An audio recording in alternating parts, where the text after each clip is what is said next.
안녕하세요. 반갑습니다. 세 번째 모듈의 발표를 맡은 김태범입니다. 앞서 두 개의 모듈에서 레오님께서 재밌는 설명들을 많이 해주셨는데요. 이번 모듈에서는 데이터 파이프라인과 시각화 부분을 설명드리도록 하겠습니다. 데이터를 수집하고 가공한 뒤 저장하는 이 일련의 과정을 데이터 파이프라인이라고 하는데요. 이번 모듈에서는 보다 안정적이고 효율적으로 데이터 파이프라인을 구성하는 방법에 대해 다룬 뒤 수집한 데이터를 시각화하는 방법을 다루도록 하겠습니다. 앞서 두 번째 모듈에서는 주로 신속하게 분산 클러스터를 만들 수 있는 관리형 하둡 서비스인 데이터 프록에 대해서 다루었는데요. 이는 주로 배치성 작업의 처리에 적합합니다. 반대로 이번 시간에서는 실시간 데이터 처리에 적합한 제품을 소개해 드리려고 하는데요. 우선 실시간으로 데이터를 수집하고 이를 완전 관리형 메시징 서비스로 제공할 수 있는 펍섭을 다루고 다음으로 펍섭과 함께 통합하여 스트리밍 데이터를 처리할 수 있는 데이터 플로우를 다룰 예정입니다. 마지막으로 이렇게 수집, 처리하고 분석한 데이터들을 시각화해주는 데이터 스튜디오 제품에 대해 다루도록 하겠습니다. 우선 먼저 데이터 엔지니어가 데이터 파이프라인을 구축하고 운영할 때 겪을 고민들에 대해서 조금 언급하려고 하는데요. 이를 클라우드의 제품들을 통해서 어떻게 해결할 수 있는지 말씀드리겠습니다. 이를 위해서는 우선 빅데이터의 특성을 좀 이해해야 하는데요. 빅데이터로 수집된 데이터들은 크게 세 가지의 공통된 특성을 가집니다. 이를 흔히들 3V라고 표현을 하는데요. 바로 Variety, Volume, Velocity입니다.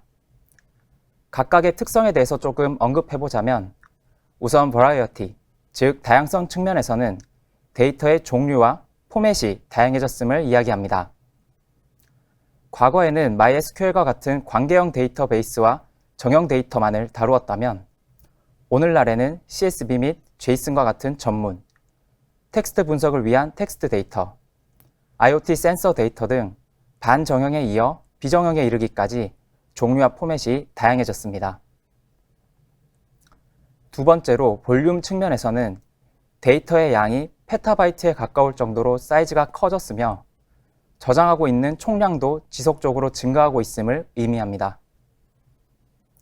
마지막으로 벨로시티는 데이터의 이동, 처리, 분석되는 속도를 의미합니다. 즉 과거와는 달리 좀 더 실시간에 가깝게 데이터를 수집하고 분석하고 의미 있는 결과를 도출해야 하는 이런 비즈니스 니즈가 계속 증가하고 있음을 의미합니다. 이렇게 데이터의 특성이 변해감에 따라 데이터 엔지니어는 이러한 변화에 맞는 시스템을 구축하고 운영해야 하는데요. 이쯤에서 한번 고민해 보는 것도 좋을 것 같습니다. 대용량의 센서 데이터가 여기저기서 실시간으로 들어오고 있는 상황에서 불필요한 데이터는 버리고 의미 있는 데이터만 적재하는 시스템을 만든다고 할 때 여러분들은 어떻게 구축을 하실 건가요? 우선 파이프라인의 가장 앞단에서 수집하는 부분부터 한번 살펴보겠습니다. 먼저 송신부와 수신부가 타이트하게, 즉 다이렉트하게 연결되어 있는 경우 발생하는 문제들을 한번 예상해 보겠습니다. 가장 왼쪽에 보시는 것처럼 데이터의 송신부와 수신부가 이렇게 1대1로 연결이 될 경우 늘어나는 센서의 개수만큼 수신부의 증설이 필요한 문제가 발생합니다. 또한 가운데 보시는 것처럼 여러 송신부가 수신부와 직접 연결이 될 경우 하나의 송신부, 즉 D 송신부에 문제가 생겼을 때 수신부가 다운되는 문제가 발생합니다. 이 경우 다른 송신부들도 메시지를 보내지 못하는 상황이 발생하겠죠. 이러한 문제들을 해결하기 위해선 다른 아키텍처를 검토해야만 합니다.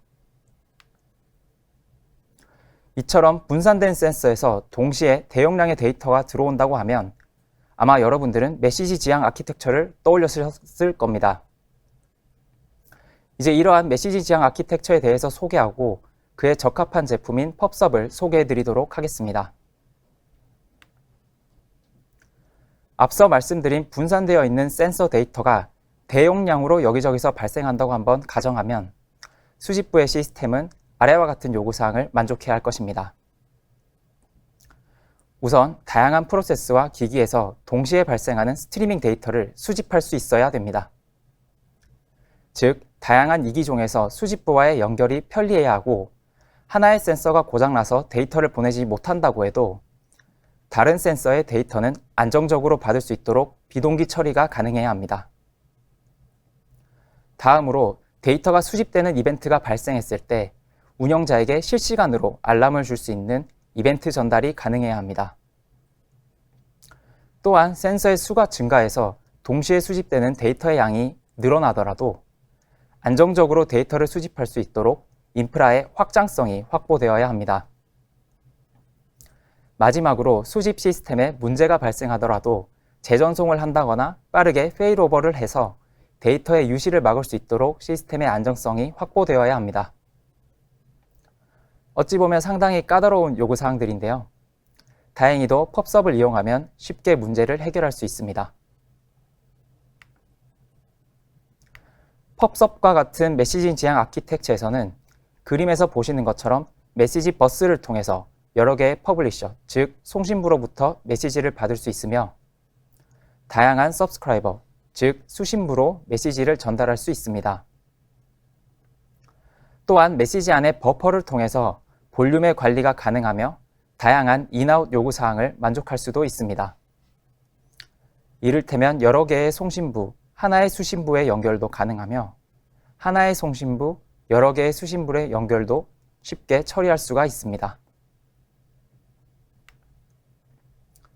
메시지 아키텍처에 기반한 펍섭은 실제로 세 가지로 구성이 됩니다. 즉, 메시지를 송신하는 퍼블리셔, 그리고 가운데의 데이터를 임시 저장하는 토픽, 그리고 데이터를 수신하는 서브스크라이버로 구성이 됩니다. 이때 수신자는 메시지를 읽어가기 위해서 서브스크라이브 요청을 하면 펍섭에서 메시지를 보내게 됩니다. 이러한 퍼블리시, 서브스크라이브 패턴을 활용하면 여러 개의 퍼블리셔가 보내는 메시지도 안정적으로 서브스크라이브에게 전달될 수 있습니다. 두 번째 그림을 한번 잘 보시면 메시지의 순서가 정해지는 것을 볼 수 있는데요.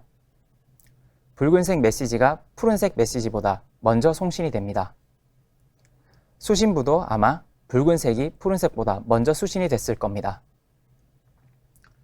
또한 세 번째 그림처럼 하나의 퍼블리셔에서 여러 개의 서브스크라이버로도 메시지를 전달할 수 있습니다. 특징적인 점은 보낼 때의 메시지 순서와 받을 때의 메시지 순서가 같다는 점입니다. 즉, 붉은색의 메시지가 먼저 송신이 되고 전달이 된 뒤 푸른색의 메시지가 전달되는 식으로 순서가 보장이 됩니다. 좀 더 자세히 보면 내부에서는 메시지의 순서에 맞게 정렬 처리를 하게 됩니다. 해당 정렬은 퍼블리시 될 때 정해지는 오더링 키 값에 따라 정해지기 때문에 순서에 어떤 섞임 없이 안정적으로 전달이 됩니다. 또한 펍섭은 데이터의 누락 없이 최소 1회의 전송을 보장합니다. 보시는 것처럼 서브스크라이버는 메시지를 받게 되면 acknowledge라는 메시지를 펍섭에 보내게 되어 있고 펍섭은 eck 메시지를 받지 못할 경우 재전송을 하게 됩니다. 펍섭이 eck 메시지를 받을 때까지 기다리는 시간, 즉 eck deadline second는 자유롭게 설정을 하실 수 있으며 10초에서 600초 사이의 시간을 지정하실 수가 있습니다. 예를 들어 펍섭이 서브스크라이버에게 요청에 의해 메시지를 보낸 뒤 eck deadline second 동안 대기를 하게 되고 그 시간 동안 eck 메시지를 받지 못할 경우 재전송을 하게 됩니다. 자, 이제 인사관리 메시징 시스템의 펍섭을 한번 활용해 보는 것을 가정해 보겠습니다. 앞에서 말씀드린 대로 퍼블리셔, 서브스크라이버 그 사이에 펍섭이 있을 텐데요. 보시는 것처럼 신규 직원이 채용된다고 하면 아마도 HR 담당자가 인사관리 시스템에 신규 직원 정보를 입력을 하겠죠. 그런데 이때 동시에 협력업체의 직원도 신규 계약을 한다고 한번 가정해 보겠습니다. 동시에 인사관리 시스템에 협력업체 직원 정보도 입력이 되겠죠. 이처럼 분산된 소스에서 인사정보가 등록될 수 있는 상황입니다. 이렇게 입력된 정보는 사내 시스템에도 배포가 되어야 하고 출입 시스템에도 배포가 되어야 하고 예를 들면 사원증을 만드는 시스템, 사내 이메일 시스템, AD 등 다양한 시스템으로 전파가 되어야 합니다. 이처럼 여러 군데서 받은 데이터가 동시에 누락 없이 여러 시스템에 전달되어야 하는 상황에서 펍섭을 활용하시면 안정적인 시스템 구축이 가능합니다. 메시지 지향 아키텍처를 가정하는 펍섭은 글로벌 여러 리전에서 제공이 가능한 데다 개방형 API를 제공하기 때문에 지역에 무관하게 그리고 다양한 이기종에게 연결성을 제공합니다. 또한 클라우드 펑션 등의 제품과도 손쉽게 연결이 가능하기 때문에 이벤트 트리거 구성이 편리합니다. 뿐만 아니라 프로비저닝이 불필요한 서버리스 제품이기 때문에 인프라의 시미스한 수평 확장이 가능하며 인프라 운영에 대해서 고민할 필요가 없이 인프라의 안정성이 확보됩니다. 또한 메시지를 최소 1회 이상 재전송하기 때문에 예상치 못한 데이터의 유실을 방지합니다. 더불어 메시지의 암호화를 통해서 데이터의 유출로부터도 안정적입니다. 펍섭은 뿐만 아니라 인프라 관리가 불필요한 서버리스 서비스입니다. 즉, 연결이 필요한 기기의 숫자가 증가한다거나 데이터의 양이 급격하게 늘어나더라도 수평적 확장이 가능하기 때문에 버스트 트래픽에 안정적입니다. 그림에서 보시는 것처럼 데이터 웨어하우스, 마이크로 서비스 등 또는 또 온프렘의 레거시 시스템 등 여러 서브스크립션이 다양하게 지속적으로 늘어나더라도 안정적으로 데이터 전달이 가능합니다.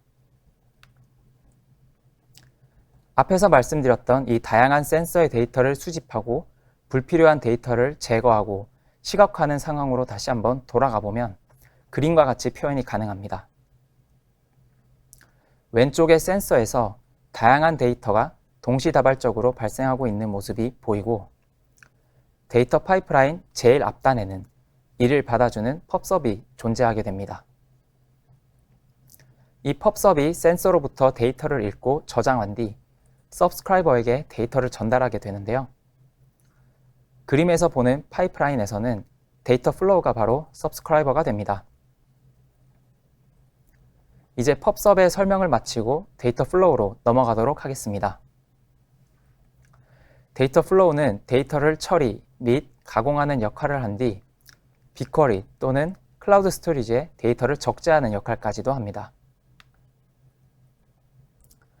수집된 데이터를 적절하게 가공하고 처리한 뒤 DB에 적재하는 역할을 하는 것이 바로 데이터 파이프라인인데요. 대표적인 데이터 파이프라인인 아파치 빔에 대해서 설명을 드리고 그것을 실제로 수행하는 데이터 플로우에 대해서 말씀드리도록 하겠습니다. 우선 데이터 파이프라인이 무엇인지에 대해서 조금 말씀드리겠습니다. 데이터 파이프라인은 크게 소스, 즉 데이터의 원천과 싱크, 즉 데이터를 적재하는 곳 사이에 연결을 하는 녀석입니다. 일반적으로 빅데이터에서는 이렇게 원천 데이터를 아무런 가공 없이 싱크에 저장하지 않습니다. 이를테면 그룹핑할 수 있는 데이터는 그룹핑을 한다거나 통합해서 줄일 수 있는 데이터는 줄인다거나 압축을 한다거나 하는 다양한 변형을 거치게 되는데요. 데이터 파이프라인에서는 이를 P-트랜스폼이라고 표현을 합니다. 변형 작업을 병렬적으로 처리하기 때문에 패럴 트랜스폼이라고 지칭을 하는데요. 또한 이렇게 목적에 따라 변형한 데이터를 P-컬렉션이라고 부릅니다. 우리는 이러한 P-컬렉션을 원하는 목적지에 적재를 하게 됩니다. 자, 이제 오픈소스 데이터 파이프라인인 아파치 빔을 설명드리겠습니다. 아파치 빔은 구글에서 오픈소스로 공개한 통합 프로그래밍 모델입니다. 프로그래밍 모델이라고 하는 단어가 의미하듯이 데이터를 읽어오고 처리한 뒤 라이팅하는 과정, 즉 파이프라인을 직접 코딩할 수 있는데요. 이것이 자바, 파이썬, 고와 같은 다양한 SDK와 호환이 될 뿐만 아니라 스파크, 데이터 플로우와 같은 다양한 러너와 통합을 시켜주는 역할을 합니다. 이때 데이터 플로우와 같은 러너 위에 구동을 함으로써 분산 처리가 가능합니다. 아파치 빔은 크게 5가지 요소로 구성이 됩니다. 첫째, 파이썬, 자바, 고와 같은 사용자 코드를 통해서 프로그래밍 모델을 개발하게 됩니다. 둘째, 개발 시 필요한 라이브러리와 오브젝트를 제공하는데 크게 데이터를 저장하는 P 컬렉션, 즉 패럴 컬렉션과 데이터 변형을 처리하는 P 트랜스폼을 활용합니다. 셋째, 이러한 라이브러리는 파이썬, 자바, 고로 구성된 SDK를 통해서 제공이 됩니다. 넷째, 일련의 과정을 빔 모델로 표현을 하게 됩니다. 다섯 번째, 작업들은 스파크나 데이터 플로우 등 다양한 러너에서 실제 수행이 됩니다. 데이터 플로우는 이러한 아파치 빔으로 만들어진 파이프라인을 실행하는 환경을 제공하기 때문에 배치뿐만 아니라 스트림 데이터의 추출, 변형, 적재하기 위한 파이프라인으로 활용될 수 있습니다. 변형이라고 하면 필터링이 될 수도 있을 것이고 그루핑을 하는 작업 등이 포함될 것입니다. 이처럼 데이터의 변형, 즉 P-트랜스폼에는 데이터를 하나씩 매핑하는 작업, 같은 데이터를 통합해서 축소시키는 작업, 데이터를 어떤 조합에 의해 병합하는 작업 등이 있습니다. 보시는 것처럼 데이터를 읽고 필터링하고 그루핑 및 변환, 출력하는 파이프라인을 한번 직접 구성한다고 한번 가정을 해보죠. 데이터 플로우에서 사용되는 각각의 요소들에 대해서는 사실상 코딩을 해야 합니다. 이를테면 첫 번째 필터링을 하기 위해서는 선언하는 필터1과 같은 트랜스폼의 내부 함수는 구현을 해야 합니다. 우측 하단과 같이 필터1 클래스에 대해 내부 프로세스는 코딩을 해야 하는 것을 알 수 있습니다. 이것이 바로 펍섭의 토픽으로부터 데이터를 읽어서 단어에 맞게 매핑을 하고 키에 따라 그루핑을 하고 새로운 포맷으로 변형한 뒤 빅쿼리에 저장하는 코드입니다. 가장 마지막에는 prun을 통해서 파이프라인을 실행하게 되죠. 앞에서 본 코드들을 도식화를 해보면 데이터 플로우 UI에서는 이런 형태로 보여집니다. 즉, 각각의 초록색 박스, 초록색 네모 박스 요소들은 수행해야 하는 함수들을 의미하며 이 부분들을 직접 코딩하실 수 있습니다. 어찌 보면 빔을 처음부터 코딩하는 것이 조금 부담스러울 수 있는데요. 다행히도 구글에서는 다양한 데이터 플로우 템플릿을 제공합니다. 즉, 빔을 처음부터 코딩하지 않더라도 바로 사용할 수가 있는데 이를테면 펍섭으로부터 데이터를 수신받아 빅쿼리로 적재하는 등의 템플릿이 있기 때문에 처음부터 코딩을 하지 않아도 됩니다. 이러한 완전 관리형 데이터 플로우는 데이터 엔지니어에게 많은 업무 부담을 줄여줍니다. 더 이상 데이터 엔지니어가 인프라의 유지 보수를 하지 않아도 되며 페일오버 등이 가능한 안정적인 인프라를 제공받을 수 있습니다. 또한 워커노드의 오토 스케일링이 가능한 서버리스 서비스이기 때문에 인프라의 확장성이 확보될 뿐만 아니라 오퍼레이션 스윗과의 결합을 통해서 업무의 모니터링, 얼러트 등을 제공받으실 수 있습니다. 마지막으로 아파치 빔은 다른 러너와도 결합이 가능하기 때문에 클라우드에 종속적이지도 않습니다. 데이터 플로우는 서버리스 방식으로 제공이 되기 때문에 사용자는 프로그래밍에만 집중을 하시면 되고 나머지 인프라 관리에 필요한 프로비저닝, 스케일링, 배포 등은 업무가 불필요합니다. 그 대신 더 많은 데이터를 수집하고 분석하는 것에 좀 더 집중하실 수 있습니다. 또한 완전 관리형 서비스로 제공이 되기 때문에 모니터링, 로깅, 오토 스케일링, 스케줄러 등의 부수적인 시스템들에 대해서도 직접 구축할 필요가 없이 이미 연결된 서비스를 사용만 하시면 됩니다. 예를 들어 로그를 보고 싶다라고 하면 데이터 플로우 콘솔에서 로그로 연결되는 버튼만 클릭해도 로깅 쿼리를 보실 수가 있어서 트러블 슈팅이 용이할 뿐만 아니라 파이프라인에 문제가 생겼을 때 얼럿을 걸어두는 등의 작업도 가능합니다. 데이터 플로우는 이처럼 다양한 구글 클라우드 제품과 연결이 돼서 소스로부터 싱크로 안정적으로 데이터를 전달해주는 역할을 합니다. 다시 한번 정리해보자면 데이터 플로우는 수집된 데이터를 적절하게 가공하고 처리한 뒤 DB에 적지 않은 데이터 파이프라인으로서 완전 관리형 서비스로 제공이 되기 때문에 인프라의 운영 및 유지보수에 대한 관리 부담이 없으며 자바, 파이썬, 고와 같은 다양한 언어와 SDK, 라이브러리 및 런타임과 결합이 되는 아파치 빔으로 구성이 되어 있습니다. 그래서 클라우드의 의존성도 적을 뿐만 아니라 또 서버리스로 제공이 되기 때문에 빠르게 스케일아웃 하는 등의 확장성이 확보됩니다. 이제 다시 이 페이지로 좀 돌아와서 보면 지금까지 저희는 데이터를 주입받는 펍섭과 이를 가공하고 적재하고 처리하는 데이터 플로우를 다루었고요. 앞서 모듈 2에서는 분석을 할 수 있는 빅쿼리에 대해서 다루었습니다. 즉 지금까지 데이터의 수집, 가공, 적재 이후 쿼리를 통해서 조회하고 분석하는 부분을 좀 다루었는데요. 이제 마지막으로는 데이터를 시각화할 수 있는 부분을 다루겠습니다.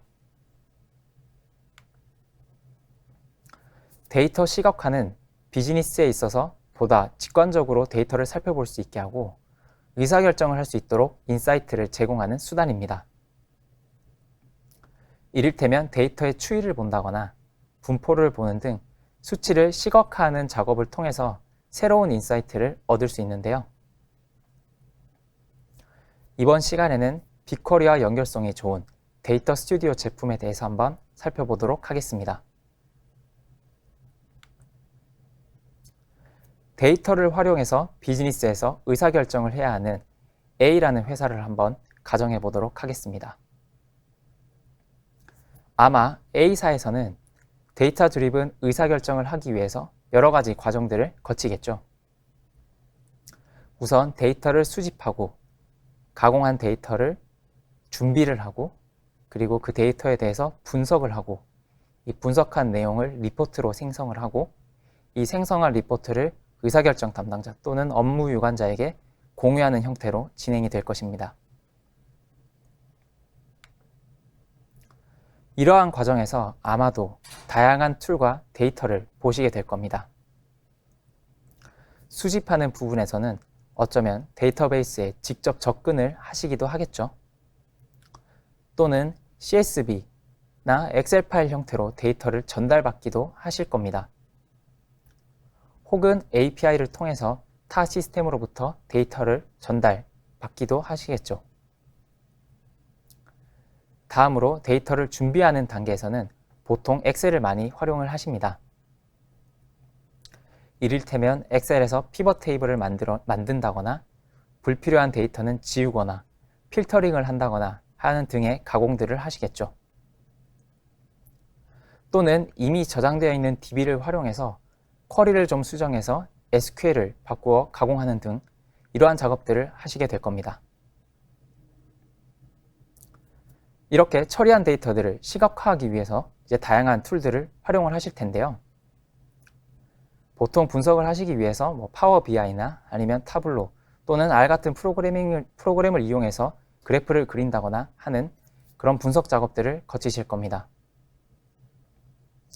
이제 이렇게 분석한 내용을 바탕으로 보고자료에 넣기 위해서 보고서를 만드시겠죠.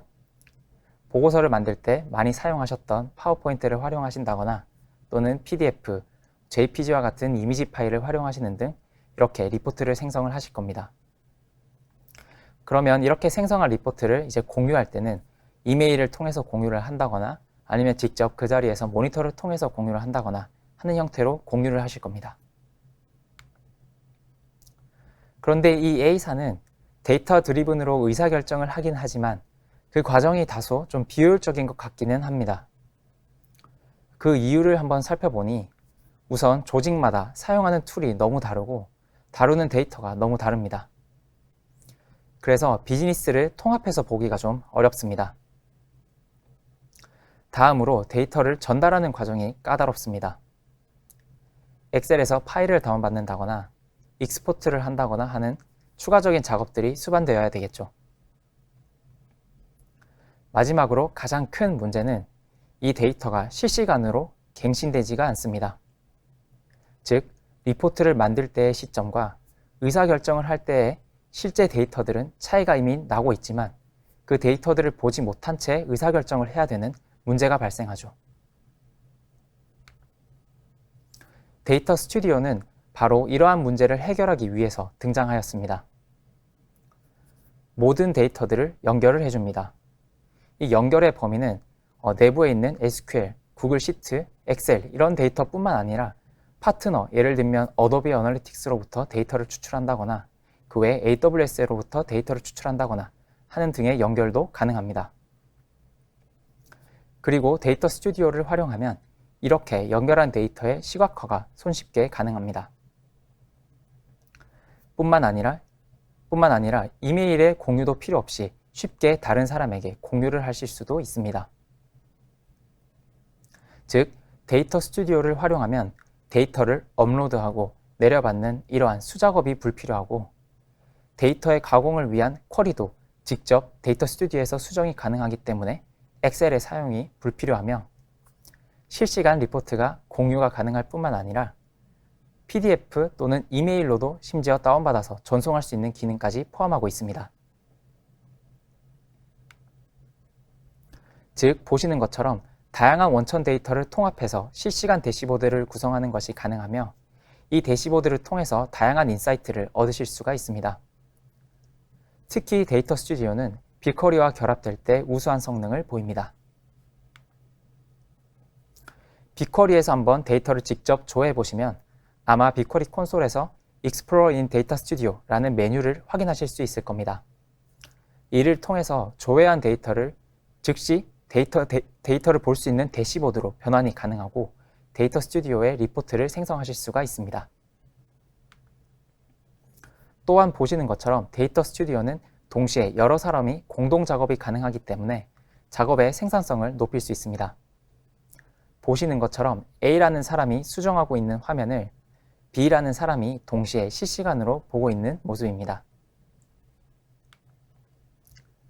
뿐만 아니라 작업의 공유도 간편하게 할 수 있습니다.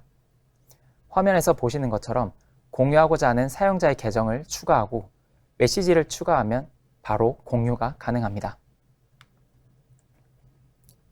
데이터 스튜디오에서는 다양한 종류의 템플릿을 이미 만들어서 제공하고 있으며 또한 직접 제작한 템플릿을 다른 사람에게 공유를 할 수도 있습니다.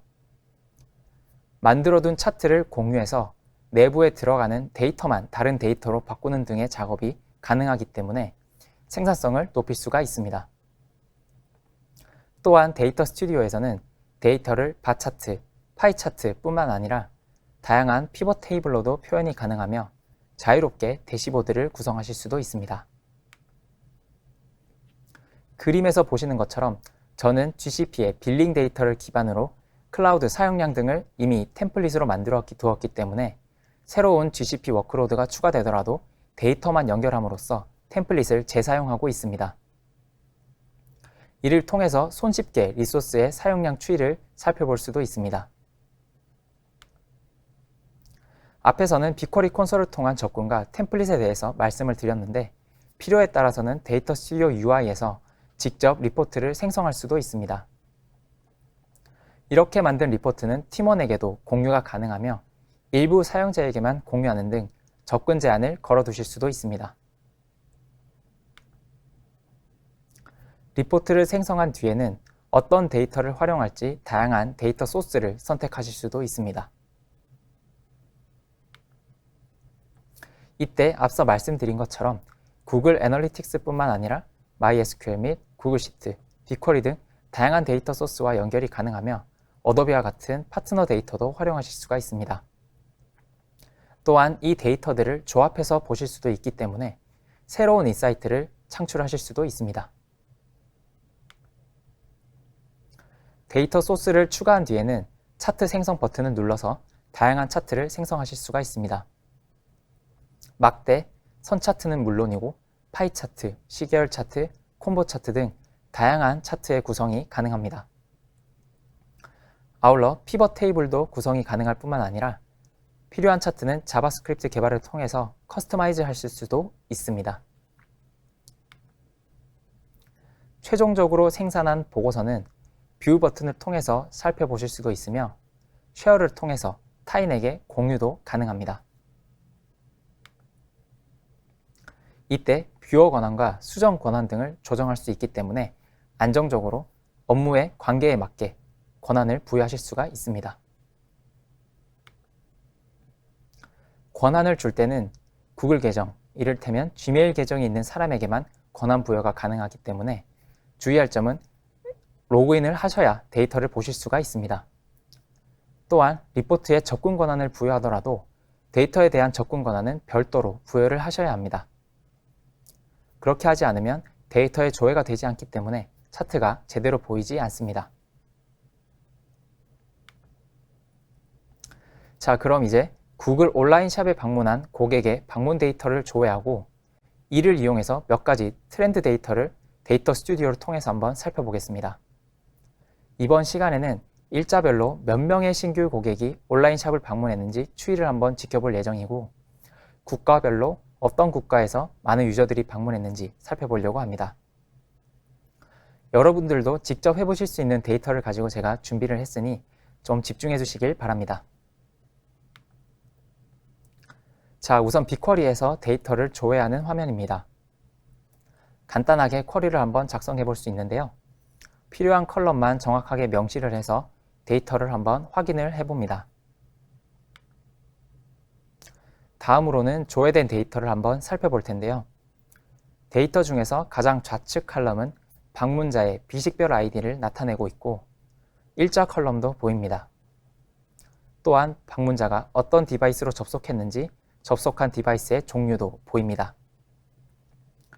접속한 국가의 컬럼도 보이네요. 그리고 마지막으로 처음 방문인지 여부의 값도 보이는 것을 알 수 있습니다.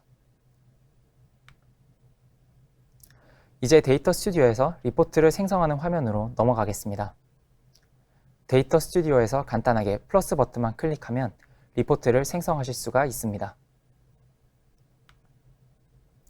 리포트를 생성할 때는 데이터의 소스를 선택하게 되는데요. 여기서 구글 애널리틱스, 구글 시트 등 다양한 옵션이 제공되고 파트너의 솔루션도 이용이 가능합니다. 이번 실습에서는 빅쿼리를 선택하도록 하겠습니다. 데이터 소스를 선택한 뒤에는 직접 쿼리를 작성해 볼 수 있습니다. 앞에서 조회할 때 사용했던 쿼리를 그대로 작성해서 조회할 수 있습니다. 이렇게 데이터 삽입을 완료하고 나면 테이블이 하나 생성이 됩니다. 이처럼 테이블에서 칼럼을 변경하고자 하면 우측에 붉은 박스 쳐진 것처럼 칼럼을 선택해서 변경이 가능하십니다. 이번 실습에서는 일자별 첫 방문자의 수를 확인하기 위해서 기준 칼럼을 일자로 변경을 하고 계산되는 칼럼은 첫 방문자의 수로 변경할 예정입니다. 또한 일자별 내림차순으로 보기 위해 정렬 기준을 변경할 예정입니다. 숫자만 보고서는 추이를 파악하기 어렵기 때문에 시계열 차트를 좀 추가해서 신규 고객 추이를 한번 살펴볼 수도 있습니다. 또한 파이 차트를 이용해서 신규 고객의 접속 국가 비중을 확인해 볼 수 있습니다. 이렇게 생성한 리포트의 이름을 변경하고 쉐어 버튼을 클릭해서 공유를 하실 수도 있습니다. 또한 뷰 버튼을 클릭해서 만들어둔 리포트를 프레젠트 형태로 보실 수도 있습니다. 공유를 할 때는 권한에 주의해서 리포트를 볼 수만 있는 뷰어 권한을 준다거나 수정까지도 할 수 있는 에디터 권한을 줄지 판단을 하셔야 합니다. 이렇게 뷰 모드에서는 프레젠트도 가능하기 때문에 PPT 없이 보고하는 용도로도 활용을 하실 수가 있습니다. 자, 그럼 이제 설명드린 내용을 직접 데모 영상을 통해서 보여드리도록 하겠습니다. 네, 지금 빅쿼리에서 이제 데이터를 조회하기 위해 쿼리를 입력하는 모습인데요. 우선 여러분들도 직접 접근이 가능한 데이터이기 때문에 집에서 한번 해보시는 것도 좋을 것 같습니다. 네, 이렇게 이제 데이터 테이블을 한번 확인을 해보고 어떤 데이터셋을 이용을 할지 확인하는 과정이고요. 전체 데이터 칼럼들을 한번 조회해 보도록 하겠습니다. 네, 많은 칼럼들이 한번 보이는데요. 이 중에서 어떤 칼럼들을 좀 이용할지 선별해 보도록 하겠습니다. 일자 칼럼과 디바이스 종류, 그리고 운영체제 칼럼들도 보이네요. 뿐만 아니라 접속 국가, 그리고 이것이 첫 방문인지 여부를 확인할 수 있는 칼럼들도 보입니다. 네, 이제 이렇게 칼럼을 확인을 했으면 그 특정 칼럼만 조회를 하기 위해서 칼럼을 쿼리에 명시하고 있습니다. 방문자의 칼럼을 명시를 했고, 네, 접속한 일자 칼럼을 명시를 했습니다. 다음으로 어떤 디바이스를 가지고 접속했는지를 명시를 했고요. 접속한 국가를 명시를 했습니다. 또한 이것이 첫 방문인지의 여부 칼럼까지도 명시를 하는 것을 볼 수 있습니다. 네, 이렇게 데이터를 한번 조회해 보니 데이터가 제대로 조회되는 것을 볼 수 있습니다. 이제 이렇게 숫자로 표현되어 있는 데이터를 좀 시각화하기 위해서 데이터 스튜디오로 접속을 하겠습니다. 플러스 버튼을 통해서 쉽게 리포트 생성이 가능합니다. 리포트 생성을 할 때는 이제 원천 데이터의 소스를 지정을 해야 하는데요. 이렇게 구글 시트도 확인할 수 있고 빅쿼리도 보입니다. 뿐만 아니라 스패너나 마이스퀄, 클라우드 스토리지 등도 확인할 수 있는 것을 볼 수 있습니다. 아래쪽으로 내려보니 다양한 파트너사들의 데이터도 저희가 이용을 할 수가 있는 것을 알 수 있네요. 네, 이번 실습에서는 빅쿼리를 사용하기 때문에 다시 빅쿼리를 선택하도록 하겠습니다.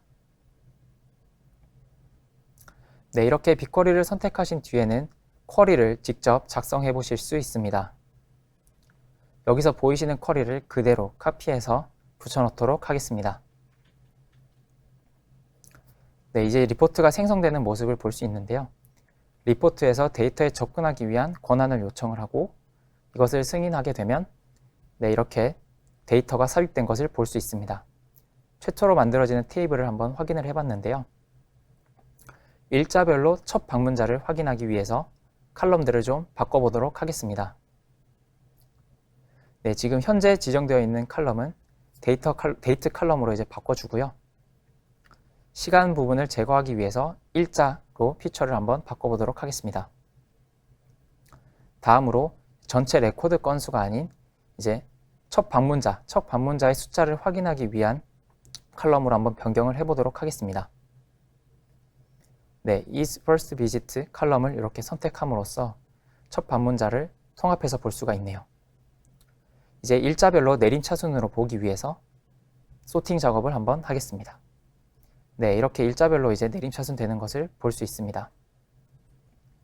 다음으로 이 추이를 좀 살펴보기 위해서 시계열 차트를 이용해서 일자별로 이 추이가 어떻게 변하는지 보도록 하겠습니다. 네, 이렇게 시계열 차트가 생성이 되었고요. 차트를 보니 2016년 말쯤에 이용자들이 좀 신규 고객이 급격하게 좀 증가했던 부분을 볼 수가 있네요. 또한 어떤 국가의 사람들이 접속을 했는지도 한번 확인해 보도록 하겠습니다. 비중을 보기 위해서 파이 차트를 이용할 예정이고 일자 칼럼이 아닌 국가 칼럼으로 변경을 해서 비율을 한번 볼 수가 있습니다. 보시는 것처럼 미국에서 가장 많은 신규 고객 방문이 있었습니다. 이제 리포트의 이름을 한번 바꿔보도록 하겠습니다. 네, 이렇게 first 리포트로 이름을 변경을 했고요. 이 리포트를 타인에게 공유를 할 수도 있습니다. 여기에 타인의 이메일 계정을 입력을 하면 되고요. 뷰어 권한을 줄지 에디트 권한을 줄지 변경하는 부분이었습니다. 마지막으로 뷰를 통해서 리포트를 실제로 보실 수가 있고요. 이렇게 마우스 오버를 통해서 각 리포트의 데이터들도 확인해 볼 수가 있습니다.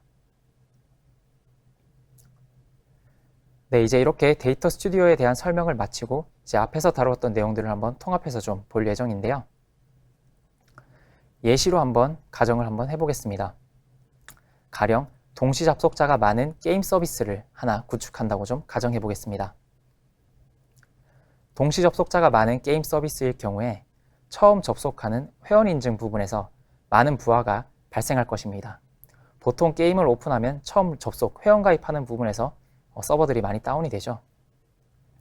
이걸 방지하기 위해서 오토 스케일링이 가능한 앱 엔진으로 인증 서버를 구성을 하고요.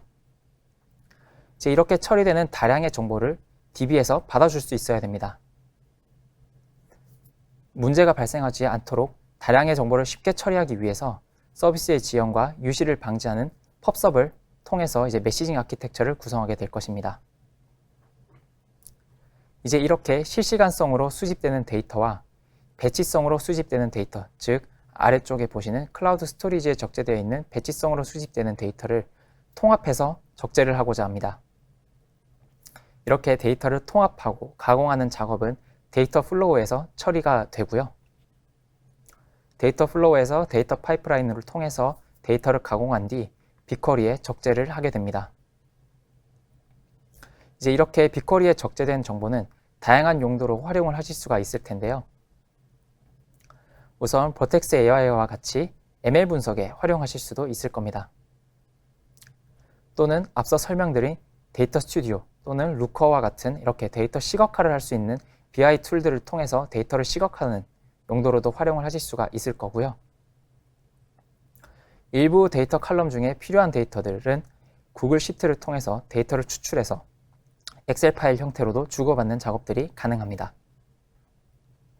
이렇게 다양한 업무 유관자들은 빅쿼리에 있는 데이터를 이용해서 업무 처리를 할 수가 있게 됩니다. 지금까지 데이터를 수집하고 분석하는 파이프라인에 대해서 살펴보았는데요.